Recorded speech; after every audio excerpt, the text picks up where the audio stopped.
sa pangunguna ng grupong pader o People's Alliance for Democracy and Reform.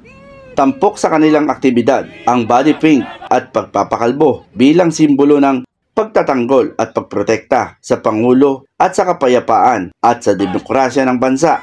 Ayon kay RJ Villana Jr., ang grupong pader ay isang bagong koalisyon ng iba't ibang sektor sa buong Pilipinas. Nagpapakita ito ng matatag at pagkakaisa para sa tuloy-tuloy na kapayapaan at kaunlaran ng bansa sa ilalim ng pamumuno ni Pangulong Marcos Jr.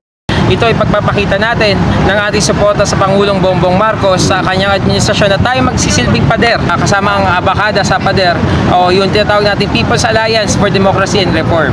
So dito po ay pinapakita natin na tayo ay sumusuporta sa pagprotekta ng Pangulo sa demokrasya at kapayapaan ng ating bansa at sa patuloy na reforma na kanyang ginagawa sa kanyang administrasyon. At ito po pagpapakalbo po namin ngayong umaga ay pagpapakita ng isang simbolo ng kalakasan po na kung saan ay handa na tayo sa panibagong hamon sa buhay. Handa na tayo sa bagong pakikipaglaban saan naman nating kakaharapin sa hinaharap bilang pagprotekta at pakikisa sa administrasyon ng Pangulong Bongbong Marcos. Man po noon, kahit nga po noon po si Samson, nagpagupit na, nung pinalbo na siya, doon niya pinakita ang kanyang tunay na kalakasan. Kahit ang mga sanggol po ay nakikita natin kinakalbo, ibig sabihin handa na siya sa panibagong hamon sa buhay.